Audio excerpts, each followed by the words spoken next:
नमस्कार, आपके साथ मैं हूं गौरव अग्रवाल। मेरे साथ इस वक्त इंडियन कोस्ट गार्ड के डीजी मिस्टर पठानिया हैं। उनसे बात करते हैं क्योंकि सारेक्स इस वक्त अब शुरू होने जा रहा है और सारेक्स जो इंडियन कोस्ट गार्ड का 10th मैरीटाइम एक्सरसाइज है, जिसमें वो रेस्क्यू और मैरीटाइम सिक्योरिटी के बारे में बताते हैं लोगों को कि कैसे इंडियन कोस्ट गार्ड दूसरे देशों के साथ मिलकर न केवल रेस्क्यू का काम करता है बल्कि मैरीटाइम सिक्योरिटी को लेकर क्या कुछ वो कर रहे हैं और क्या नई चीज़ें ऐड कर रहे हैं। आइए उससे बात करते हैं। सर, बहुत स्वागत है आपका TV9 पे। सर, सारेक्स 10th एक्सरसाइज है ये। हमारे दर्शकों को आप बताइए कि ये भारत के नागरिकों के लिए कितना अहम है। ये 10th edition of the search and rescue exercise है, जो साल में 2 साल में एक बार हम करते हैं। इसमें हमारी जो कोस्ट गार्ड का बेसिक जो मैंडेट है टू सेव लाइव्स एट सी, उसको हम वेरियस सिचुएशन को सिमुलेट करते हैं। और इस बार का जो हमने सिमुलेशन के लिए या हमने जो थीम रखा है, that is mass rescue operation. Her exercise में एक अलग थीम रखते हैं सो दैट आपकी जो SOPs होती हैं उसको वैलिडेट किया जाए। तो मास रेस्क्यू ऑपरेशंस में वो होते हैं जिनमें लार्ज स्केल असिस्टेंस की ज़रूरत पड़ती है, जो भी एक कोई सिंगल एजेंसी आइसोलेशन में नहीं कर सकती। तो इसलिए merchant ships and DG Shipping, then you have Air Force, you have Navy, all these people who are stakeholders in maritime security और search and rescue board के members हैं, उनको involve करते हैं so that एक collaborative approach and coordination वाली एक exercise की जाए।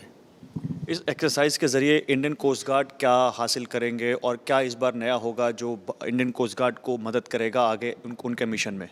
जैसे मैंने बताया, इस बार जो डिफरेंट है ये एक स्टैंड अलोन एक्सरसाइज नहीं है, मास रेस्क्यू ऑपरेशन, जिसमें हम 2 सिचुएशंस को सिमुलेट करेंगे। एक तो पैसेंजर शिप में कोई डिस्ट्रेस हो जाता है तो वहाँ से आदमियों और जान को कैसे निकाला जाए। दूसरा जो सिमुलेट करेंगे वो होगा कि अगर कोई एयरक्राफ्ट में इमरजेंसी हो जाती है तो वो अगर सी में डिच करता है तो उनके आदमियों को कैसे बचाना है। अगर इंडियन मैरीटाइम सिक्योरिटी की बात करें तो इंडियन कोस्ट गार्ड बहुत इंटीग्रल पार्ट है, उनके हाथ में वो सिक्योरिटी है। और आप अरेबियन सी से लेकर बे ऑफ बंगाल तक देखें तो बहुत बड़ा एक एरिया है। तो उसको आप कैसे दिन पर दिन और स्ट्रेंथन कर रहे हैं और कैसे आने वाले खतरों से निपटने के लिए या कौन से नए चैलेंजेस आने वाले दिनों में आप देखते हैं जिनके लिए आप खुद को तैयार कर रहे हैं? Maritime trade and maritime dynamics जो हैं हर दिन बदल रहे हैं और रिक्वायरमेंट ऑफ मैरीटाइम सिक्योरिटी हर एक सिचुएशन में डिफरेंट होती है। And we are lucky that in the 45 years जो हमने अभी बिता दिए उसमें कोस्ट गार्ड को गवर्नमेंट की काफ़ी सपोर्ट मिली। एंड आज हमारे पास 176 जहाज़ हैं और समुद्र में 24/7 प्रेजेंस रखते हैं। और इसी का एक नतीजा है कि we are able to react for life saving, law enforcement, pollution response, जो हमारा बेसिक चार्टर है, इसके लिए हमेशा सतर्क रहते हैं। एंड हमारे पास जो ALH Mark 3 हेलीकॉप्टर्स अभी रिसेंटली हमारी एविएशन फ्लीट में ऐड हुए हैं, दे आर गेम चेंजर्स। तो हम आज 100 मील दूर भी अगर कोई जहाज़ में किसी डिस्ट्रेस की ज़रूरत होती है तो हमारी पहुंच बढ़ चुकी है।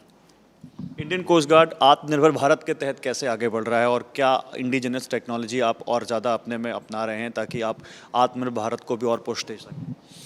हमारे पास जितने भी जहाज़ हैं, वेदर वो समुद्री हों या हवाई जहाज़ हों, सब मेड इन इंडिया हैं। हमारे बड़े जहाज़ जो पब्लिक सेक्टर यार्ड्स हैं वहाँ के बने हुए हैं। सिमिलरली जो हमारे छोटे फास्ट पेट्रोल वेसल्स हैं वो भी इंडिया के बने हुए हैं। एंड हमारे पास एक स्पेशल कैपेबिलिटी है, वो है shallow water capability using hovercraft. तो होवरक्राफ्ट एक ऐसी मशीन है जो समुद्र और ज़मीन दोनों पे चल सकती है। तो जो भी सिक्योरिटी इश्यूज़ होते हैं या फिर हमें असिस्टेंस प्रोवाइड करनी होती है इन शैलो वाटर्स, वो हमारी कैपेबिलिटी है। इन रीसेंट पास्ट हमने देखा टेररिज्म एक्ट्स में भी समुद्र का इस्तेमाल किया गया, समुद्री रास्ते से टेररिस्ट आए और आगे भी ऐसे कोशिश अगर वो करने की कोशिश करते हैं तो इंडियन कोस्ट गार्ड ऐसी क्या तरीके अपनाते हैं, जैसे टेररिस्ट जैसे अगर कोई उधर से सी के ज़रिए आना चाहें या कोई अनलॉफुल एक्टिविटी होनी चाहे तो कैसे उसको रोकने के लिए क्या आप मेजर्स अपनाते हैं? देखिए, हमारे पास बहुत सारे मेजर्स हैं और जो लास्ट इंसिडेंट हो गया वो अलग बात है। उसके बाद coast guards growth has been exponential. हाँ, हमारे नंबर्स आज 176 ship is in a very short span of time is a big achievement. हमारे पास जो एयरक्राफ्ट ऐड हुए हैं वो भी एक बहुत बड़ा एडिशन है इन आर रादर, जिसको बोलते हैं फोर्स मल्टीप्लायर है।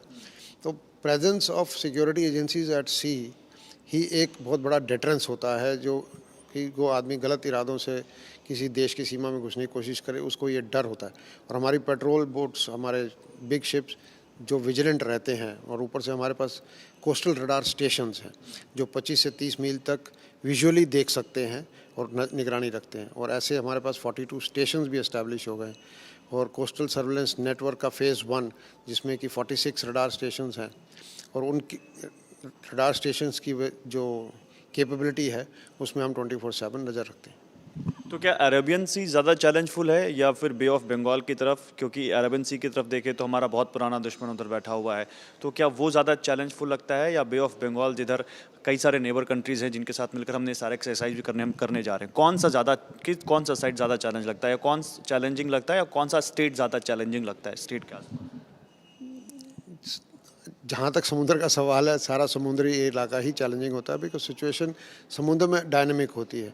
तो ज़रूरी नहीं है कि जो वेस्टर्न साइड में है वो वेस्टर्न साइड से ही आएगा। You can always take a detour. So हमारी preparedness all along the coast on both sides is same at all times. तो हमारी प्रेजेंस रहती है 24/7। शिप्स का अगर ऑगमेंटेशन हुआ है तो शिप्स के ऑपरेशंस में भी एक इन्हांस्ड डिप्लॉयमेंट पैटर्न जो इंट्रोड्यूस किया गया है उससे काफ़ी फ़र्क पड़ा है। थैंक यू सर, बहुत अच्छा लगा आपसे बात करके। Thank you so much.